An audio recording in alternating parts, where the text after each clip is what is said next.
What in the hells are you wearing? It's called vintage swimwear, honey.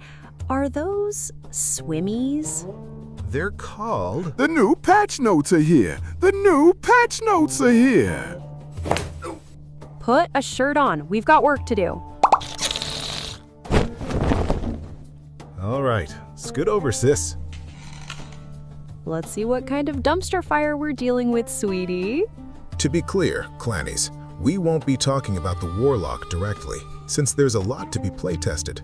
The skills look highly aggressive on paper, but we aren't here to mimic marketing announcements. Exactly, honey. We don't operate institutional hype loops under this palm tree canopy. We're leaving the initial ability tracking to our frontline clan lab brats. Let them blow their click combos in the testing planes, and once the data arrays actually settle, we will deliver the definitive baseline meta. Speaking of testing, let's check the parameters for the Bout of Realms Challenge of Equals return. Corporate dropped a massive text block stating that the Warlock class is strictly restricted from entering the bracket to, quote, preserve balance. It's a massive bummer for our team. Balance? Oh, sweetie, please. Let me translate that corporate dialect for the clan. Preserving balance is just the realm designers publicly admitting they didn't bother to beta test their shiny new toy in a PvP environment before shipping the parchment. It's hilarious shorthand for, we have no idea if this thing will break the server grid, so hide it under a rug. Moving down the ledger, the mainline story quest is officially unrolling another chapter in the ruins of Loot Ghislaine. But darling, it has been 3 whole months since we've even thought about that sand. I hope the developers include a dramatic previously on Loot Ghislaine recap, because I have completely forgotten the difference between that sand and this sand. Yeah, I'm just hoping the expansion layout actually has teeth this time.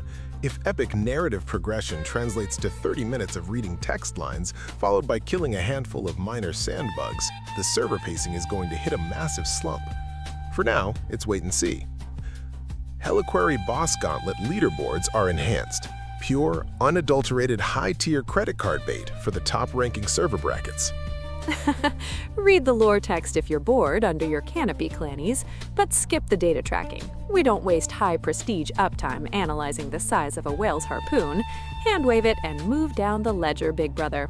All right, let's log the actual data disasters the interns left in this document. First, the new Legendary Paragon trees. They rolled out a node called Concentrated Aggression and another called Overpowering Blows, and the descriptive text blocks are an exact copy-pasted duplicate. The skill loops do the exact same thing. Darling, it's adorable that you think the developers proofread their own vellum sheets. They were probably too busy coding a shiny new skin frame for the Phantom market to notice they duplicated a whole node. But that isn't even the real crime, sweetie. Check out the Legendary Essence Purge. This is a massive blind spot. They are entirely removing a giant list of legacy legendary gear from the drop tables to clean up the trash pool, which is great. But they conveniently didn't itemize the list. They kept the obituary entirely hidden. And it gets worse on July 15th, because they are literally deleting 4 whole armor sets from the game. Windloft Perfection, Skybreaker, and Winter and Wildfire are being turned to absolute ash. If you have them equipped when the system reset hits, they just stop working. Our clannies are already tearing up the shadow chat over losing those buffs. It forces an incredibly frustrating question right out into the open for corporate. Why are you removing our bonuses to elemental damage? Bad data management aside, there is serious structural gold in this ledger that the clan needs to optimize immediately. Look at the Battleground queue adjustments. They're adding a direct access protocol that lets you queue for PvP from anywhere in the open world, and the second the match ends, it automatically snaps you right back to your exact sand dune coordinates.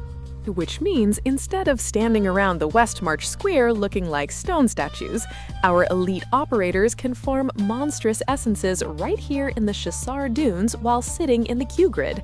0 wasted uptime, honey. Truly a magnificent efficiency upgrade. Next is my core itemization theory for this season.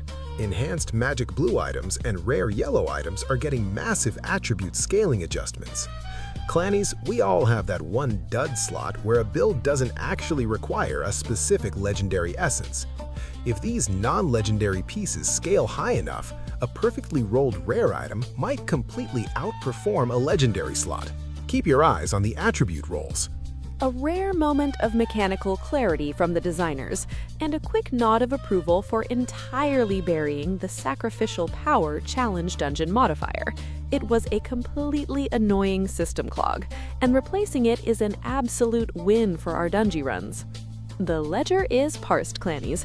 Hoard your fabled wisps, keep your elemental jewelry builds completely fluid until Wednesday's server loop reset, and remember to protect your skin from the glare.